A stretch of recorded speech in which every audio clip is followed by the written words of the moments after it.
Back to the Huddle on High Street. So usually, obviously, if you've watched the Huddle on High Street before, if not, welcome to the Huddle on High Street. If you haven't before, though, usually this is all OSU football.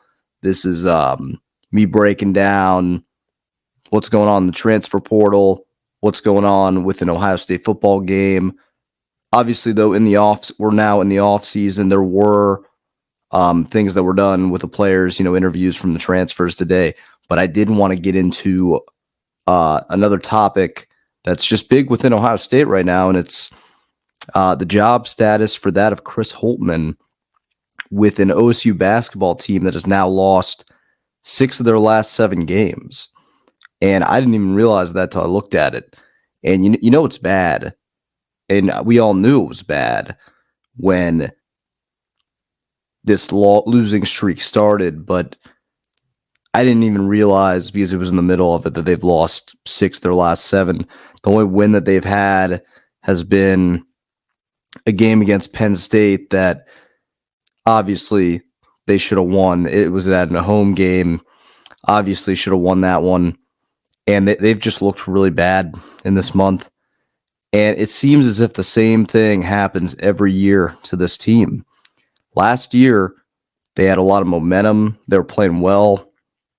In my opinion, it was a decent roster. It wasn't groundbreaking, but it was a decent roster. You had a decent amount of the pieces that you had the previous year. Obviously, you had lost Mikel Bradham, who, they're still trying to bounce back from, but that happens. That's part of college basketball now. And last year, they had a game against Purdue, pretty much won, and obviously they turned the ball over on that pass or whatever, and you end up losing a close game to Purdue at a point where I think they were ranked like 21st or something like that. And after that, they just go on this crazy losing streak, like, I don't know, like 10 games or whatever it was. And you could just tell from that game, the team got so in their head and they weren't able to play well in other games. And they finally turned it on when they had to in the Big Ten tournament, but it was too late at that point. They were out of time. And you go into this year, and it's supposed to be better. Everything's supposed to be better. You bring in a top 5 recruiting class, which OSU never really does. I mean, Thad Mott, he brought in a few really good classes, but he didn't consistently bring in top 5 recruiting classes. It just usually doesn't happen on, a consistent basis. So they bring in a top 5 recruiting class, and, I'm hearing the whole time, and I'm thinking in my mind, this has got to be the better year. We're going to have our second-year guys that were freshmen last year that with that good class, they're going to be a little bit better. They're more developed. And, you're going into this new year, and they're starting off pretty good. I mean, you got the win against Alabama, who has been playing really well, pretty well, relatively well. And then you had a win against UCLA. UCLA, they're not really that good, but it's still, it's still a win against a big brand. Those games are tough. I think it was like a neutral site, so that's not easy. And you go into Big Ten play, and they start off with that just bad game against Penn State. Somehow find a way to lose that, and you're thinking, "Is this here we go again?" And you have the game against Wisconsin where you're pretty much winning the whole game. You have control of it. Looks like a game you have, and then you let it slip away again. And then you play Indiana. You're leading the entire game, and then you let it slip away at the very end of the game. So you're looking at this, and it's a team that, 1, doesn't play well in the second half. 2, under Holtmann, maybe beside from 1 year, has never really played good in the month of January when conference play starts. And I know the Big Ten's a physical conference, but what's that start to say about the way you run your team? And I don't think all the blame is on Holtmann, but you got to think about it. Usually when there's inconsistency and a lot of it's mental, which a lot of it is mental with these players, and a lot of it's usually starting at the top. There's usually either, I'm not going to go out here and say a lack of trust, but maybe just a lack of buy-in, possibly. And that's tough to say about a program, but at some point you got to go in there and you got to think about what is going on with this team, what has been going on with his teams, even the best team that he had. And you could say the best team that he had was the 2020 team that obviously got screwed due to COVID, but the best team that he's had that actually played in the tournament is the year after, and you lost in the first round to Oral Roberts, who was actually decent, but you still found a way to lose that game. So, which a game that you just shouldn't have lost if you're them. And he's never taken them to a Sweet 16 either. So it's not like we're piggybacking with him on like old success that he's had here. He's never been to a Sweet 16 in his career, I'm pretty sure. I don't think he did in his previous job.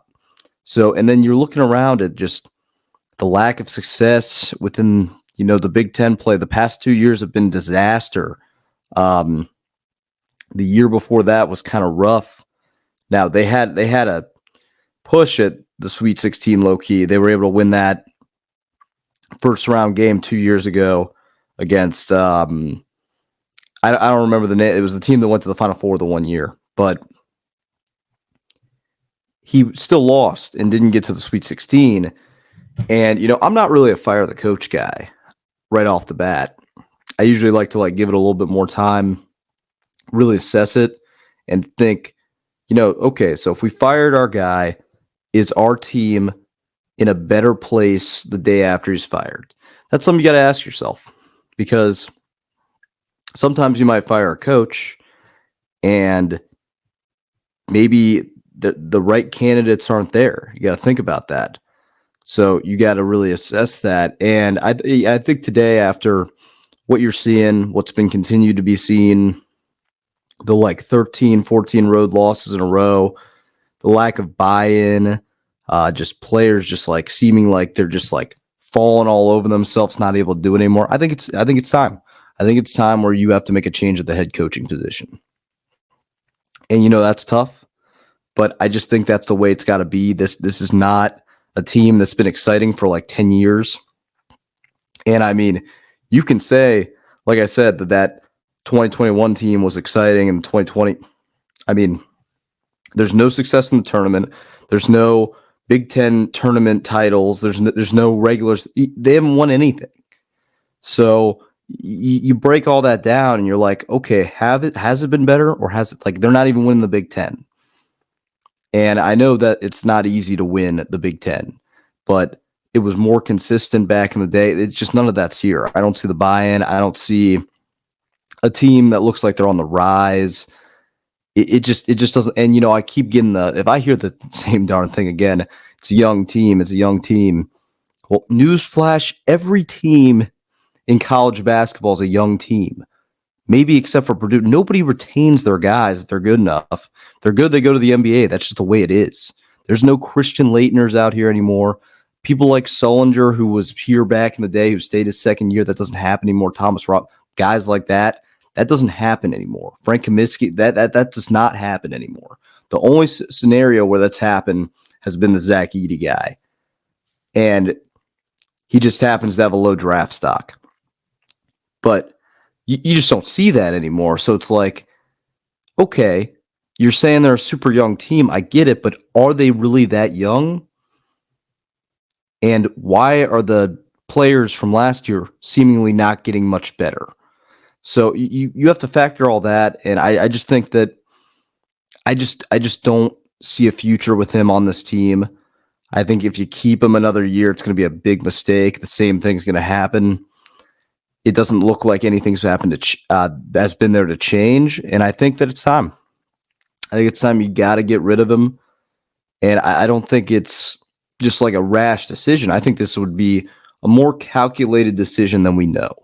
Because if you're thinking about it logically, he has not gotten the job done in any category. His best achievement that he's ever had is getting the team to the Big Ten